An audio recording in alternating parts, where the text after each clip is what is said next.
Hi guys, Arissa Dia here, and I'm back with another Otomania. Today I'm going to be giving my review of Mr. Love's Queen Choice, aka one of my latest otome addictions. When I say addiction, I mean I'm quite literally addicted to this game.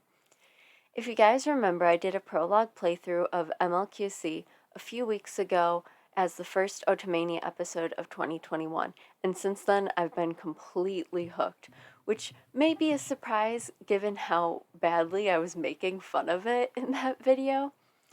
But for those who don't know, MLQC is a Chinese otome game that goes by the name of Love and Producer, which personally I think should be the official English title of the game, because Mr. Love's Queen Choice is very long and doesn't make a lot of sense in relation to the game. But despite its long English name, this game has become globally popular, and I can see why. First up, let's talk game design and setup. What was really interesting to me right off the bat when I was playing was that the game setup at the start actually changes around chapter 3 in the story. I actually prefer how it's set up now because it feels more like how an otome is normally set up. But at the start, the home screen was just the game level that you were on instead of the interactable character, which I currently have it set to now. The home screen is a bit much as there are so many different components of the game, and it takes a while for it to stop changing, but finally it does kind of just stay the same. But there are so many components that it kind of feels a bit busy. Like, seriously, I've been playing for about 2 months and I don't even know what half of the components actually are or do. The actual gameplay is quite simple. It's split between visual novel and challenges, similar to Obey Me. In my prologue playthrough, I mentioned that the way that they have the story and challenges set up reminded me of a game called Love Nikki. And, well, lo and behold, MLQC is made by the same game designers as Love Nikki, so that was a nice coincidence. For the story aspect, there are currently 28 chapters, which are split into 6 parts, though there are more to be released. At the time of me writing and reviewing this, I have finished part 1 and 2, which is about the first 14 chapters of the game. It took me an entire week of constant grinding and a little bit of money in order to beat part 1, which was 12 chapters long, and the past few weeks of me trying to beat the 4 chapters of part 2. One thing I found interesting about the visual novel parts was that it was entirely voiced in English. I was surprised by this because I've never played an otome game that's voiced in English. They're normally voiced in the native language of the game, and honestly, I was a bit hesitant about the English voices at first, but now I love them, except for Lucian's, which I'll get to why later. But this game makes me wish that more otome had English voice acting, because while I absolutely love foreign voice acting, the English helps make the game more immersive for me in a way that I've never felt with the foreign voice acting. The challenge levels were something I was worried about because I knew it was going to be very easy to hit a score barrier and be stuck there for who knows how long until my cards were strong enough to defeat the challenge.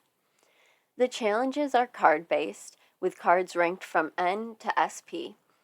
It is extremely hard to get SSR and SP cards because you can only get them through gachas and events. At the start, it was especially hard to get through challenges because the game didn't really give you materials to do even one 10 pull on a rare gacha, which I feel like they should have done. Due to that, I have actually spent a few dollars to actually buy SR cards of my favorite guys, just so I have decent cards until I actually could draw other SR, SSR, and SP cards. Because you barely have any cards at the start and you mainly are stuck with lower level ones, it's really hard to get through the chapters. If I were to have played this game casually instead of binging it like I did, I would probably still be stuck in chapter 4 or 5 right now just because of the challenges. And going forward, I can definitely tell that the challenges are going to become a major issue. But honestly, that's kind of becoming per usual for mobile otomes at this point. There are a bunch of other features to the game, but if I took the time to go through all of them, this video would be much longer than it already is. I will say, though, that the city stroll is one of my favorite features. It allows you to earn extra rewards and affection through completing small story scenarios. There's even an automatic button, so I tend to turn it on auto and leave it to play through and collect the rewards while I go and do something else.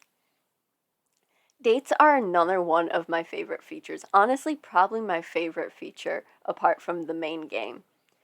Certain cards can unlock dates with the different boys. You use Karma Promise that you get from starring up your cards to read little date stories with the guys, and I really enjoy playing these because it allows you to kind of actually date the guy, whereas the main story is more open-ended and not a singular route. Moving on to the plot, the story starts with a girl who inherits her father's media production company. After her father abruptly dies, the MC takes over the company, and the story begins as her company is about to go bankrupt due to its investor pulling the funding.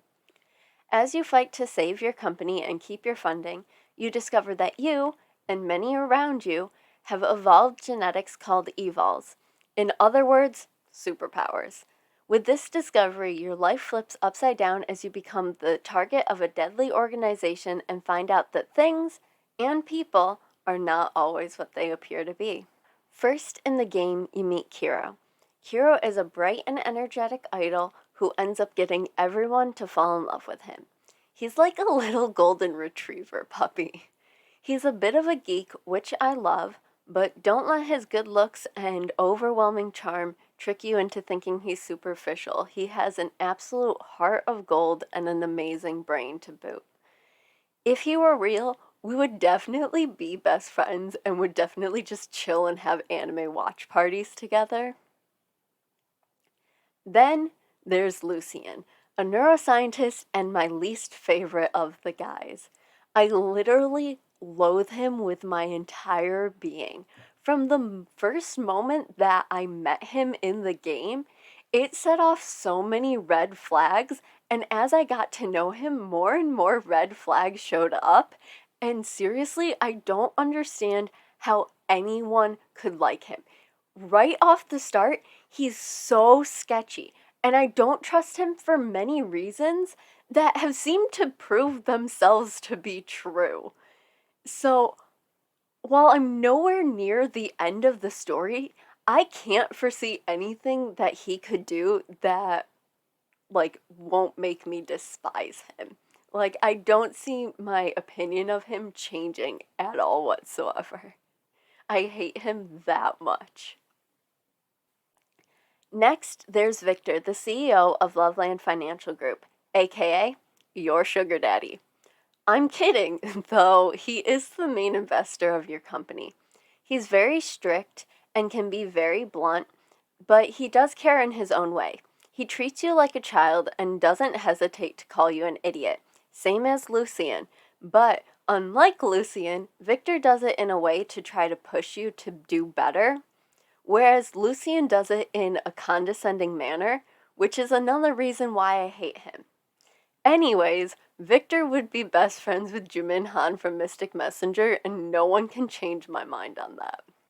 Finally comes my favorite boy, Gavin.